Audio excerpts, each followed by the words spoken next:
when is the last time I felt joy? Like, what is something that I miss doing? It is such a great way to begin to retrain yourself to crave experiences first and to regularly remind yourself of the way that they fill up your cup, the way they make you feel. Hey, my name is Jenna Kutcher, and I am obsessed with all things business, marketing, numbers, and helping you to navigate both the messy and the magical seasons of this thing called life. I'm a small town mama who took a $300 camera, grew a successful photo biz, and now I work from home and run a 7-figure online business. I teach you the tried and true secrets to building a career you adore. Shy away from the real talk? No way. Money, hardship, growth, loss, and marketing are all topics we discuss here. Think of this as your one-stop shop for happy hour with a gal pal mixed with business school. Pull up a seat, make sure you're cozy, and get ready to be challenged and encouraged while you learn. This is the Goal Digger Podcast. All right, quick gut check before we dive into the meat of today's episode. Would you rather have unlimited shopping funds to only be used for clothes and personal items, or unlimited free flights to anywhere you want to go? Next question. Would you rather get to buy a luxury handbag or a fancy watch, or spend a weekend in a city you've always wanted to visit? Final question. Would you rather get to pick out all new furnishings for your family room or take 3-day weekends for the rest of your life? Chances are that you might be leaning toward the second option for all those questions, meaning you might be an experiences over things kind of person. And if you are, you're in good company. The McCombs Business School at the University of Texas at Austin actually performed a study in 2020 that found that most people are happier when they spend their money on experiential purchases over material ones. The researchers' possible explanation is that experiences live on more fondly in our memories than material items do, even though we generally use our material items for longer amounts of time and more often. Think about, say, like when you buy a new phone, for example. The first day or two, it is so exciting. You tinker with all the different settings. You enjoy the fancier camera. But after about that first week, it just becomes your norm, and the phone loses much of the initial excitement it brought you. In contrast, if you think about maybe a concert you loved or a favorite trip that you went on, even though it might have happened years ago, the memory still brings back that like visceral, palpable joy. If you want to be happier, here's a quote for you. If you want to be happier, it might be wise to shift some of your consumption away from material goods and a bit more towards experiences, one of the researchers and the assistant professor of marketing, Amit Kumar, said. Today's episode is all about this prioritization, what it looks like in our lives, and how I learned this at a young age thanks to my parents. If you're in the pursuit of spending more on experiences versus material things, keep listening to learn 5 creative ways to prioritize your spending in a way that may actually lead to greater happiness, according to the experts. Are you ready? Let's dive on in. My friend and repeat Goal Digger podcast guest, Sanira Madani, is on the Hubspot Podcast Network. It is so cool to be in such good company on the network with Sanira. If you haven't tuned into her show before, CEO School needs to be your next listen. CEO School is committed to closing the gap and helping more women level up by sharing stories and strategies from powerful women in leadership. Because nothing bad happens when women make more money. Sanira recently interviewed the OG girl boss, Sophia Amoruso, about building million-dollar brands, and media trainer Jessica Abo on how to nail your media appearances and pitches. Listen to Sanira Madani's show, CEO School, wherever you get your podcasts. Do you love the Enneagram? If that's a big yes, you need to watch Beth McCord's 3-part series called How to Lead, Coach, and Counsel with the Enneagram. In this free video series, you'll learn how to make flexible income as an Enneagram expert in less than a month. Sign up for the course today at yourenneagramcoach.com/Jenna. I have long been a fan of focusing more on experiences over things. I honestly think that my parents instilled it in us kids really early on, and they gave us the opportunity to choose one or the other early and often.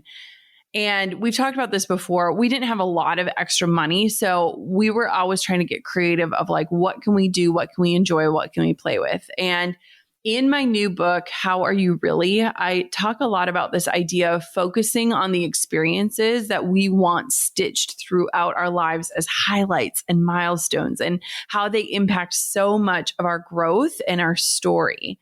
In fact, I remember when I was a kid, my parents told us, and this story's in the book, so I'm not going to give it all away, but they literally said, we can either buy and afford this lawnmower attachment that would save us from raking the grass every single week, or we could go on a trip. And my siblings and I, hands down, chose the trip to the Wisconsin Dells. And that trip literally changed my life forever. Like, I can draw on the map what that trip did for my life. So much of my life today would not have happened had we not chosen that. It's kind of crazy, really. And I wrote about this story in the book. I'm not going to share that story fully. You can grab the book to read it, but I do want to share an excerpt with you. The thing is, we often get tricked by the wish list consumerism hands us. Our vision boards are filled with not enough plot and too many props. The accolades, the trophies, the new Sorel boots you've had your eye on since the Nordstrom anniversary sale. Those things aren't bad. They just aren't what we'll cherish most at the end of our days. We wrongly assume that living the dream means the KitchenAid mixer, but really it's the Saturday morning pancakes we'll most want to relive. Those buttery crumbs and lingering laughs still top every wish list I keep. When I look back at the things I bought myself in order to be happy, successful, or comforted, I find a lot of laughable regret. The state-of-the-art standing desk, every lipstick ever, 14 different baby wraps, and a box of Hatchimals. Now, don't get me wrong, temporary happiness isn't anything to scoff at. Sometimes you have a bad week, and that very soft comforter you bought yourself is the stuff of legends when you crawl into your bed. Coco and her Hatchimals are a silly little treat to behold. But in the big, sweeping, generalized sense, the experience of having many things is not what it's all cracked up to be. Even after years of hearing this wisdom from those who have less or those who have lost it all, we still chase after stuff, don't we? We crave that high of having the thing, buying the thing, unboxing the thing, posting and sharing that we finally also have the thing. That is a little section of that chapter in my book. Again, if you haven't got my book yet, please grab it. If you love this show, you are going to even more love the book. It is called How Are You Really? You can buy it anywhere books are sold or go to howareyourreallybook.com. Now, whether you don't feel like you have the time, budget, or all that much desire to pursue experiences over material things, or if you just want more of a roadmap for how to feasibly do this in your busy everyday life, I want to share 5 doable ways to prioritize experiences. Are you ready? First, decide what kind of experiences you gravitate toward. So I feel like this summer literally went by. It was gone in a blink. And with my book launch happening right smack dab in the middle, once August hit, we were in full like, hurry, let's enjoy summer mode and fast. Coco stood at her easel one morning and we all contributed an idea of something that we wanted to do as a family date. So I chose going to the beach in Duluth. She chose going on a train ride because we drive by this train and every time she gets so excited about it. Drew chose going to the zoo. And these were all things that we hadn't done yet as a family. And so we made our little list and we prioritized each of these ideas. And honestly, we made the best memories in a very short window of time. Getting out of our norm encouraged us to try different things. Like Coco has been to the aquarium 832 times. And so having this little list of things that we wanted to do, it helped kind of pull us out of the normal routine. And honestly, I feel like we fell deeper in love with our city and each other in the process. There were mornings where I would wake Coco up in the morning and she would say, are we going on a family date today? And so that was just like a really special thing and just something that made our summer, even though it felt condensed, just super special. So maybe here are some questions that you should ask yourself. Like, what kind of experiences do you feel like you're missing in your life? Like maybe when you see other people in your life doing these things, or you hear other people and what they're up to, and you're like, I am definitely not doing that. Maybe ask yourself, why do you want to bring more of these experiences into your life versus even more things? Make sure that the things that you're thinking aren't just because you feel like you have to do them to keep up with someone else, but they're things that you deeply want. I know sometimes when I get jealous of people, I have to like do a quick soul check, like a little vibe check and be like, okay, why am I jealous? Is this maybe something that like I'm yearning for? Is that something that I wish I was experiencing? And so make sure, the why behind why you want to do something isn't just to get like a cool picture for Instagram, but to actually enjoy it. And then maybe ask yourself, what's the driving force and the value behind pursuing these types of experiences? How could you maybe involve your family, your friends, or other loved ones in these pursuits to have more experiences? So if you're a journaler, these questions are some great prompts for you to write about this week. Like, what kind of experiences do I want? Why do I want them? What do I wish I had more of in my life? And how can I include the people I love? And if you're someone who loves manifesting, maybe you want to craft some I am statements around the experiences that you find valuable, like statements like, I am worthy of taking the time to enjoy experiences, or I am capable of slowing down and prioritizing time doing the things I love. Make it personal and be honest with yourself about what you want. In pursuing anything that we desire, whether it's professional goals or a lifestyle change or whatever else, the first step is almost always getting clear on the specifics of what you hope for. Now, remember here, we're not villainizing material things by any means. Heck, I wish I was more of a minimalist. I am what you might call a maximalist in some ways in my life. I love things. I do. I'm not villainizing them. But here's something that you have to think about. More often than not, experiences and things are intertwined. So how do we prioritize things that like add to the richness of our lives? Like, you can't have a great rock climbing session without good, safe gear or a place to climb, right? Or you can't go on a seaside picnic without some food and a little cooler. Or you probably need a swimsuit and sunscreen and a towel for your beach day. So I'm not saying it's this or that. I'm trying to find that area of gray where you are prioritizing the actual joy in your life, right? I've noticed a lot that we often tend to choose to collect more and more things. Like, we fill up our Amazon carts, we click on the link of whatever new and amazing thing an influencer shares on Instagram. We, fall for the Facebook ad. Like, I do all of these things myself. And a lot of times what we do and why we do it is because we're hoping that these things will do for us what only experiences can do best, which is change us, enrich us, give us hope, give us joy, give us a new perspective. Experiences tend to open up our worldview and connect us with other people and allow us to share more of ourselves and who we are. Whereas constantly buying more and more stuff might give you this temporary thrill or surge of adrenaline, but it's gone by the time the next Facebook ad pops up for something you probably don't really need. Like, experiences give us these lasting memories and a changed perspective, and that sticks around a lot longer than a high from buying a new pair of yoga pants. Trust me, I know. I have like 20 of almost the same pair. What the heck, Jenna? Okay, number 2. List out your priorities as they stand right now. This is something that I have to do often. Like, if you cannot remember the last time you had fun, or the last time you belly laughed, or the last time you like felt that just like unabashed joy, or maybe you think of this last year and nothing really stands out to you, it feels like more of the same, that might be a sign that you should do a little investigative work in your life to see where you're spending your resources. When I think of resources, a lot of times people think of just time and money, but I think of time and money and energy, and almost doing an inventory of where it's all going right now. Like, what do you tend to spend your money on? What takes a lot of your time every week? What do you find yourself thinking about? Like, what are you wasting your brainwaves on? What creature comforts do you gravitate towards on most days? What is around you right now? Like, literally look around you right in this moment as you're listening. What does your daily environment look like? This will tell you what your priorities are and help you to see if maybe you need a priority shift. Now, this is not an ad, but I recently got that app Truebill. I think they just rebranded to Rocket Money, but it has been fascinating to watch spending habits, to see what categories we spend on the most, and to really just kind of pay attention to where our money is going. And they say that where you spend your time and money often communicates your priorities or your values. So if when you analyze these two things and you realize you're out of alignment, first, be gentle with yourself. But second, make a plan to course correct. Is your life reflective of what you say is most important to you?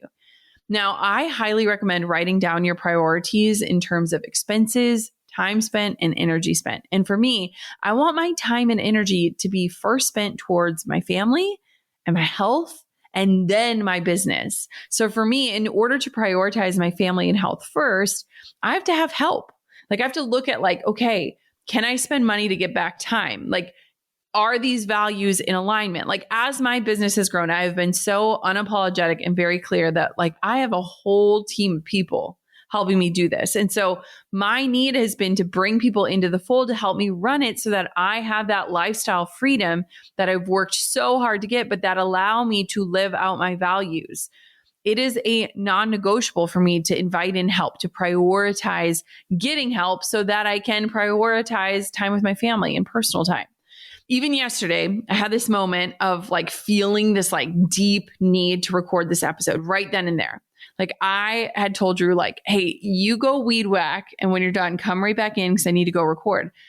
And I had this moment right then and there where I had to like take a check of like time, energy, money, and evaluate what was right in front of me. And what was in front of me was this opportunity to spend quality time with Coco without rushing. Quinn was napping. I basically had to redirect my brain. I have ADHD and I had to remind my brain, here is what matters. This is not truly urgent. This can wait till tomorrow. And it's literally become this practice for me to evaluate and to course correct often because my tendency is to invest my time and energy into work, but my values challenge me. They press back at me and say, it's okay to hit the brake pedal. It's okay to shut down. It's okay to pause. It's okay to wait. What you say matters needs to be reflected right now. And it's not always possible. And it is a privilege to be able to do that. I acknowledge both of those things, but maybe this is a reminder for you to do a quick check. Check in with yourself. Does your life reflect what you say matters? And maybe it doesn't have to do with work. Maybe it has to do with Netflix binging or spending too much time on your phone when you could be with the people you love. Whatever that looks like, you know, in the privacy of your own heart, what that looks like. And even just like looking sometimes at a bird's eye, like the most basic version of my values can show me where my focus is and whether I'm living out this vision in my day-to-day life. And let me tell you, you know, I don't love the word balance. Balance is not something that's meant to be maintained. Balance is a moment in time. A lot of us are trying to achieve this idea of balance, and that's not the case. And there are going to be seasons where there's more hustle or where you're spending more time working. But I want for those seasons to be temporary and I want for there to be an end date because it can almost become this snowball effect when you start. So whenever I find myself spending in excess, whether it's buying things or spending time on work that might not necessarily be fueling my true priorities, I try to step back, evaluate what's going on, pause, and ask myself, what void might I be attempting to fill? And think through any of my unnecessary spends in the last 24 hours or maybe even the last week, whether it's a purchase or a spending of time.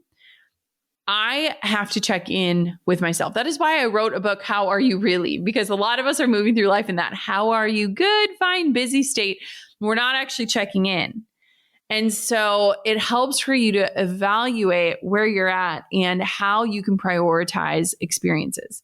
This really does help me stay aligned with what I really want to be spending my time and energy and money on. And even like today, for example, I prioritize a very short work day so that I can learn and read and journal and do these things that I've said are a priority to me, but I haven't made space for. And so it's just this check-in of like, what do I say is important and how does that importance look in my life right now? And is there areas in my life that need to be shuffled around to really show what's important to me? You've probably heard the quote from the philosopher who said, change is the only constant in life. And it's true. Everything is always changing and evolving, but that doesn't mean we always enjoy it, especially when it comes to your business. HubSpot's CRM platform helps you make major moves confidently. Confidence to go big, go home, go local, or global. With HubSpot, all of your marketing and operations and sales tools are in one place, meaning you have the right data at the right time to make the right call. A single source of truth means your teams are supported by a powerful system that helps lighten the busy work and create more time and space for big thinking. As a connected customer platform, HubSpot provides more than just software. It helps you and your teams create deeper, more meaningful relationships with your customers so you can grow better together. Learn how HubSpot can help your business grow better at HubSpot.com. I've long been obsessed with the Enneagram personality test. I actually made my entire family take it because the results are so eye-opening when it comes to relationships and work styles and how we show up in times of stress or success. For the record, I'm an Enneagram 3, the achiever. And if you love the Enneagram too, then you need to watch Beth McCord's 3-part series called How to Lead, Coach, and Counsel with the Enneagram. Beth has been studying the Enneagram for 2 decades, and she loves training people with this powerful tool. In this free video series, you'll learn how to make flexible income as an Enneagram expert in less than a month. The course is designed for 3 types of people: those who already run a coaching business or mental health practice, those who are interested in learning how to start a coaching business as a side hustle or full-time career, and those who are Enneagram enthusiasts who want to take their knowledge to the next level. Sign up for the course today at yourenneagramcoach.com/Jenna. There's nothing better than making a living from work you love. Get this free mini course today and create your dream career.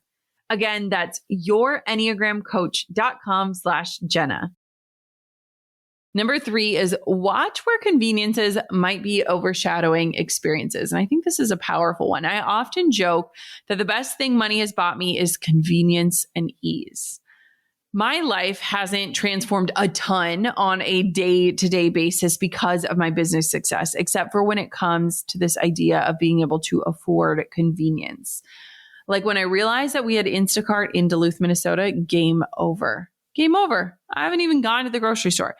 I mean, sometimes material things come into our lives to serve as a convenience, and that's okay. But occasionally, convenience ends up creating a quick shortcut that causes us to overlook an experience.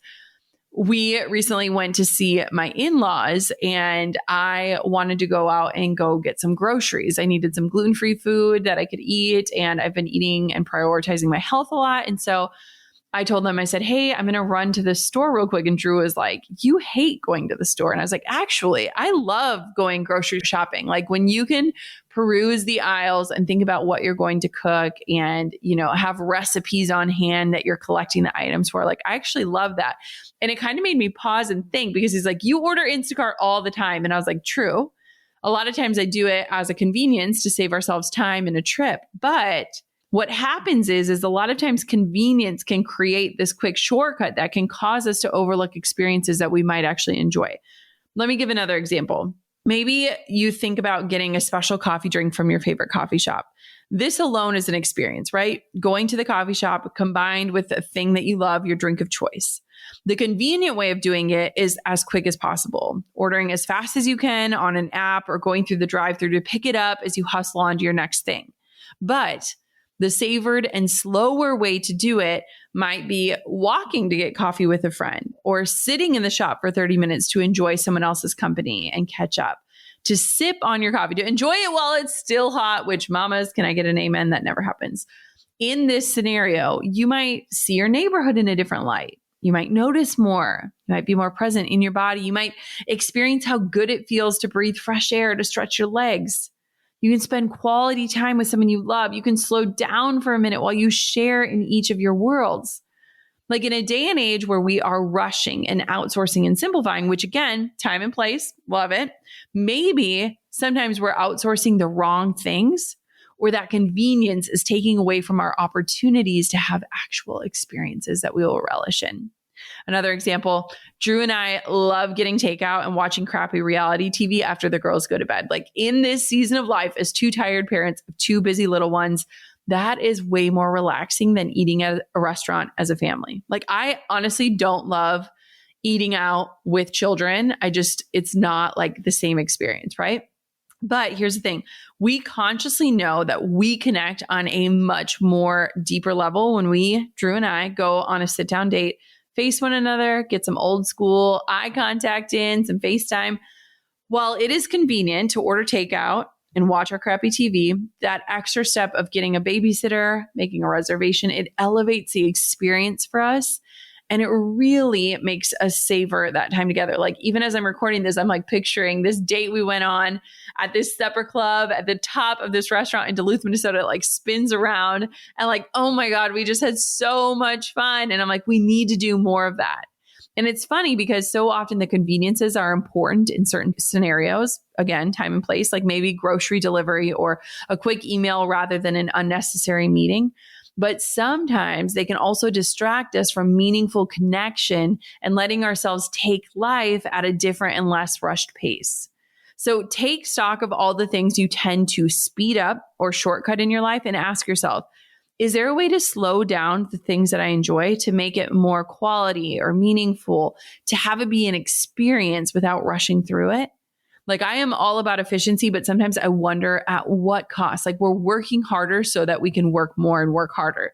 What is the point of hurrying through everything just to get to the next thing on our list? Why do we feel the need to rush so much of our lives away? Think about how you can expand and breathe more life into certain pieces of the things that you enjoy.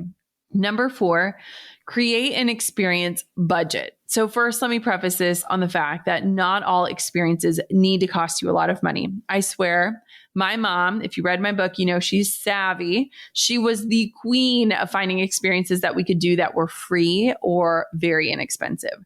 When I was prepping for this episode, I texted her telling her what I was planning to talk about, and she actually sent me an entire list of things we did as kids. So my mom was budget conscious, and so here were a few of the millions of things that we did. So spending a day at the library. That was so much fun as a kid. We would each get in one of those cozy chairs and pick out a couple books we'd read. We went on walks on the railroad tracks and we would pack a picnic lunch, which I am fairly certain is a felony these days. So please don't do that one. But I have very distinct memories of this. We would find a place, this is so funny, with an escalator, which we called the magic stairs. And we would literally spend the day just going up and down. There's this one in the mall. I think it was at Montgomery Ward. Does anyone remember that? Sears? I mean, there's all these different ones. And we would just go up and down the magic stairs. We would play in cribbage tournaments with my grandpa. We would go to the county fair. We had this dress up box and we would do plays and skits and dances. We did family game night where we would play games like Sequence and Clue and Monopoly. We would walk to the river and catch crawfish. Like, as you can see, we stayed really busy, but my mom sought out opportunities that didn't break the bank. And I have so many strong memories of these items from my childhood. And I mean, while free is amazing, a lot of experiences cost money. So here's an invitation for you to make a real budget that you can use to honor your finances that helps you make room for experiences in your spending. This way, money isn't always an excuse for not prioritizing impactful experiences. And I'm not talking about like these big fancy trips to Greece. Like those are super fun.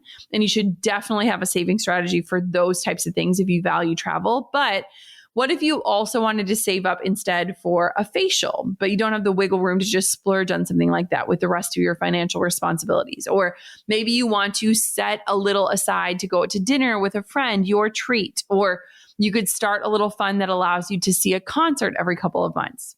I feel like budgeting as a whole is all about pinpointing your necessary spending, including, things, housing, bills, retirement savings, and other necessities like groceries and gas and loans.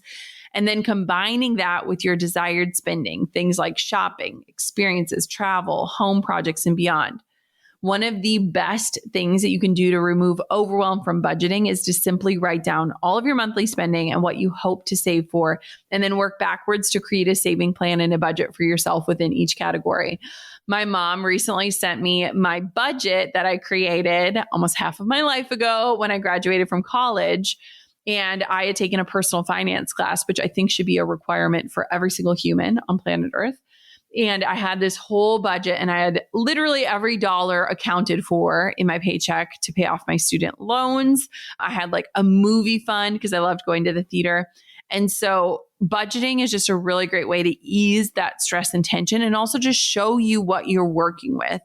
There are also a lot of different apps out there that make it super easy to save up for extras. One that I've heard a lot about is Capital with a Q. And basically what it does is it lets you set savings goals and then it'll automatically deposit an amount of your choosing into a savings or investment account so that you can begin saving for experiences with as small or large of quantities as you feel comfortable with. Like it can literally just say like, every time I make a purchase, round up and put those extra pennies into my savings account, and it can really help for you to save. Finally, Start small by infusing little memorable experiences into your regular week. So again, if you're somebody who's thinking about this year at a glance and you're like, I don't even know what I did this year. I don't have any good memories from this year. When I think of this year, I just think of the day to day. It feels like Groundhog's Day. I want for you to think about how can you add in these little memorable things into your week. Just like our family bucket list got us out and exploring our own city as a family, how can you incorporate experiences into your week? Challenge yourself to integrate maybe an adventure day or even just an hour into your regularly scheduled programming. You could call it something cute or fun if that helps keep you accountable, like something new Sundays. And it simply can be a way for you and your loved ones to challenge yourselves to try something new or to do an experience together on a consistent basis. I do coffee dates with the girls on Saturdays. I have been doing them with Coco for years. And even though sometimes it feels like my responsibilities are tugging at my attention, keeping that commitment to this routine has been a beautiful way for me and Coco to connect, to have this extra special time every single week. It's something that we both crave. And some weeks we just go out and grab a coffee and come home. And other days we like literally explore for hours. So start with a singular commitment where you can simply dip a toe into new experiences or even back into old hobbies that you miss. Like as we're building our house, one thing that I really wanted was a piano. Like I miss playing piano. And so that was something where I was like, yes, I have to buy the thing, but it's going to give me this experience every time I do it. And what you want to do is just ask yourself, like, when is the last time I felt joy? Like, what is something that I miss doing? It is such a great way to begin to retrain yourself to crave experiences first and to regularly remind yourself of the way that they fill up your cup, the way they make you feel.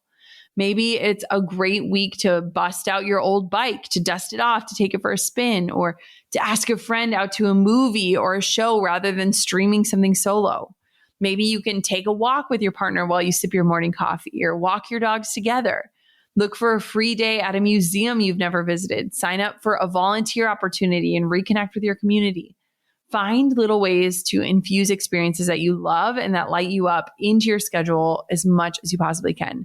And let me just say real quick, the best way to do this is to literally get things onto your calendar now. I feel like we are this culture of someday.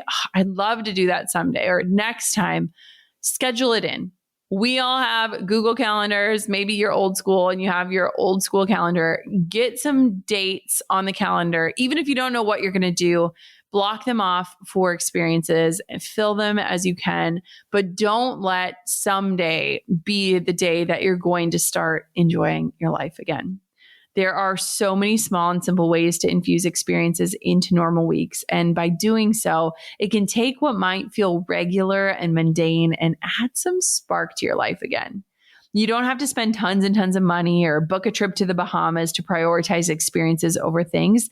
It just takes some intentionality and planning, and odds are you'll feel the benefits of it immediately, both with the people that you love and within your own sense of purpose and happiness. After all, the memory of experiences stick with us long after they're done, and that leaves a lasting imprint of joy on us that we can relive for the years to come. Goal Diggers, thank you for spending your time with me today. It is precious and I value it. And of course, until next time, keep on digging your biggest goals. And if you get out and about, tag me. I want to see what you're up to and what experiences you are savoring today. I'm over here giving you a virtual high five because you just finished another episode of the Goal Digger podcast. Did that go by way too fast for anyone else? If you want more, head over to goaldiggerpodcast.com for show notes and all the discount codes from today's sponsors. And if you're looking for a new crew of movers and shakers like you to bounce ideas and ask questions, be sure to join my exclusive community for Goal Diggers on Facebook. The link's waiting for you at goaldiggerpodcast.com.